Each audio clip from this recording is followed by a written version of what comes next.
अब आइए बढ़ते हैं छठवें सवाल की तरफ, जो कि जनता से पूछा गया और वो था सबसे बड़ा ज्वलंत मुद्दा, क्योंकि इसको लेकर लगातार सत्ता पक्ष और विपक्ष के बीच में तकरार देखने को मिली।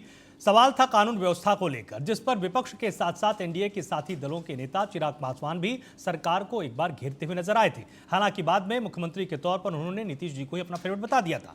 नीतीश सरकार की कानून व्यवस्था कैसी है, जब इसका सवाल पूछा गया तो आखिर जनता ने क्या कहा, वो आप खुद एक बार देख लीजिए।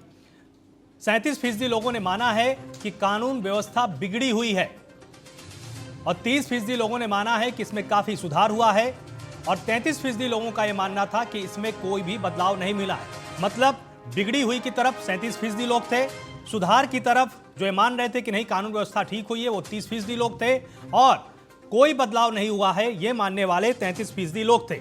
अब एक और सवाल जनता से पूछा गया, नौकरी और रोजगार के लिए किस पर आप पर ज्यादा भरोसा है।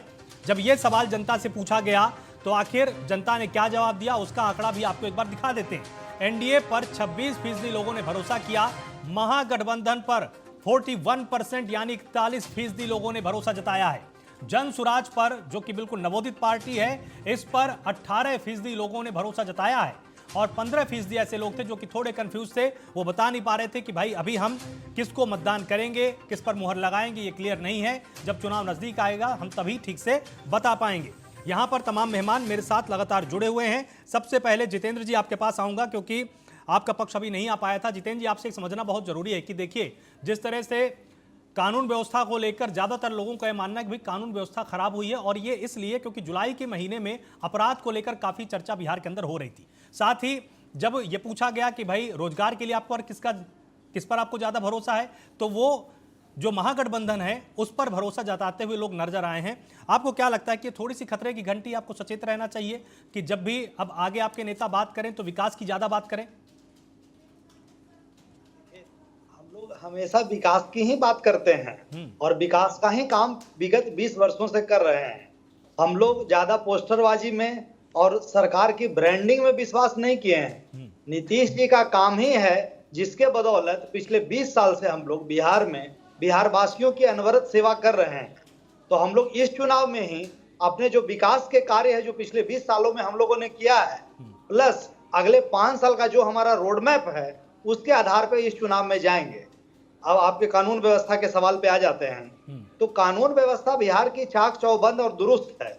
नीतीश जी ने बिहार के लोगों में इस सेंस को डेवलप किया कि यहाँ पे रूल ऑफ लॉ है, ये जंगल राज का दौर नहीं है। यहाँ कोई भी गड़बड़ करेगा तो वो सलाखों के पीछे जाएगा और न्यायिक प्रक्रिया से उसको उचित दंड मिलेगा। नीतीश जी ने फास्ट ट्रैक कोर्ट बनवाया और जैसे जैसे समय का विकास हुआ और कानून के अन्वेषण में चुनौतियां आई, तो उसके आधार पे साइबर सेल का विकास हुआ और फॉरेंसिक लेबोरेटरीज बनाई गई, आधुनिक भवनें बनाई गई, जो पुलिस जहां पे अपना अनुसंधान कार्य कर सके। स्पेशल विजिलेंस बनाया गया, आर्थिक अपराध इकाई बनाई गई, एसटीएफ का अलग सेल बनाया गया और साइबर क्राइम से निपटने के लिए आर्थिक अपराध के अंतर्गत एक अलग यूनिट बनाई गई। ठीक है।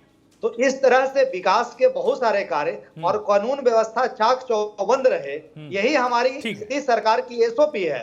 लेकिन चूंकि यह चुनावी वर्ष है, मीडिया एवं सोशल मीडिया के भी बंधुओं का सारा ध्यान बिहार पे है और प्रतिपक्ष को मौका मिल जाता है, होना नहीं चाहिए। बिहार में चुनाव का समय है। जितेंद्र जी, 33% लोग ये भी मानते हैं कि कोई बदलाव नहीं हुआ है और 30% लोग सिर्फ मान रहे हैं कि सुधार हुआ है।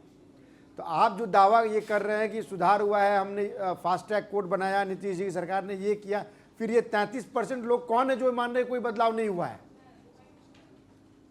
सैंपल साइज भी तो बताना पड़ेगा ना आपको कि कहां से ये सर्वे कराया और उसका सैंपल साइज क्या है। देखिए, हमने पूरे बिहार में सैंपल साइज लिया है और सैंपल साइज में जो डेटा है हमारे पास, सैंपल साइज जो हमारे पास है वो करीब करीब जो है हमने हर जिले में जाके, हर प्रखंड में जाके इसको किया है।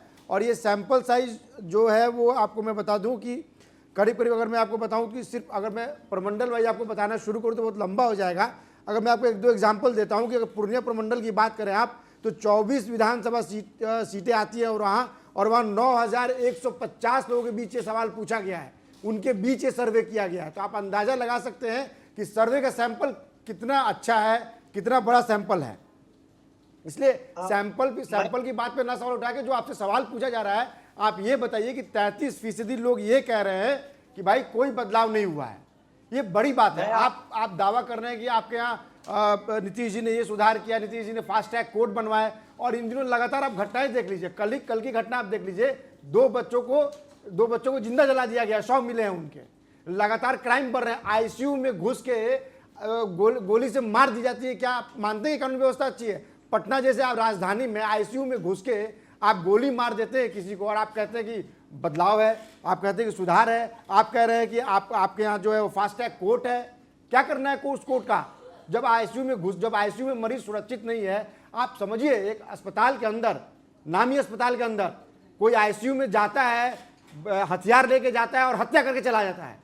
आप सोचिए कितनी बड़ी बात है। आप आईसीयू की बात करते हैं और उस नामी अस्पताल की बात करते हैं, तो वो नामी अस्पताल प्राइवेट हॉस्पिटल है जिसकी सुरक्षा वहां की सिक्योरिटी एजेंसी करती है। ठीक है, वहां पे अपराध हुआ, बिहार पुलिस ने उसका अनुसंधान किया, और उन अपराधियों, अब वे अपराधी आजकल कहां हैं यह भी आपको पता है। गोपाल खेमका जी का मामला हो, चाहे पारस हॉस्पिटल का मामला और हो, आपके पुलिस के बड़े अधिकारी ये बयान ठीक है। देते हैं कि किसान जो है, क्योंकि उनके पास काम नहीं होता इसलिए हत्याएं हो जाती हैं। ठीक है, हमारे पास प्रश्न और भी हैं, अब हम उस मुद्दे पर भी आगे आते हैं। आरजू जी, लगातार जब इस डाटा को हमने दिखाया तो आपकी मुस्कुराहट बढ़ती चली जा रही थी। क्या ये वही मुद्दे हैं जिसकी चर्चा लगातार पिछले कई सालों से आपकी पार्टी करती आई थी, और अब आपको इस बार इस आंकड़े के जरिए ये समझ में आया कि भाई जनता को विश्वास होने लगा है? जी, आवाज आ रही है? जी बिल्कुल साफ आ रही, बोलिए आप। हाँ, मैं मुस्कुरा इसलिए रहा था कि जो सत्ता पक्ष के लोग हैं वो कितने कॉन्फिडेंट से झूठ बोलते हैं। जाहिर सी बात है, भारतीय जनता पार्टी एक वाहिद ऐसी पार्टी है जिसके साथ जनता दल यूनाइटेड है, जिसके प्रधानमंत्री बंचों से खड़े होकर झूठ बोलते हैं, और वो चीज इंप्लीमेंट जमीन पे नहीं होता है। देखिए, एक हफ्ते में 100 हत्याएं हो चुकी है बिहार प्रदेश में। और मैं बता दूं, 2005 से ये बताते हैं ना, तुरंत अतीत में चले जाते हैं। हम वर्तमान की बात करेंगे। 2005 से लेकर 2022 का एनसीआरबी का डेटा मौजूद है, जिसमें 60,000 बिहारियों से ज्यादा लोगों की हत्याएं हो चुकी हैं। 25,000 महिलाओं और बच्चियों के साथ बलात्कार हुए हैं। ये भारत सरकार का डेटा है, ये किसी राष्ट्रीय जनता दल का डेटा नहीं है।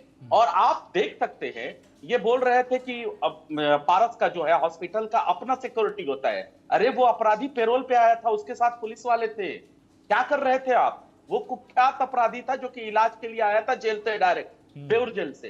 तो आपकी जो दशा दिशा है वो कहां थी? आप जो सुशासन कहते हैं ये सिर्फ एक जुमला है। आदरणीय नीतीश कुमार जी के गृह जिला नालंदा में एक बच्ची के साथ बलात्कार होता है, और बलात्कार करने के बाद उसके पैर में 9 किले ठोक दी जाती है। ये कहां होता है? प्रदेश के मुखिया के जिले में होता है। उसके बाद उसके शव को खेत में फेंक दिया जाता है। तो ऐसी वारदात होती है। आज तो आपने खुद बता दिया, पटना में एक एम्स में नर्स थी, उसके घर में घुस के उसके 2 मासूम बच्चों को जिंदा जला दिया गया।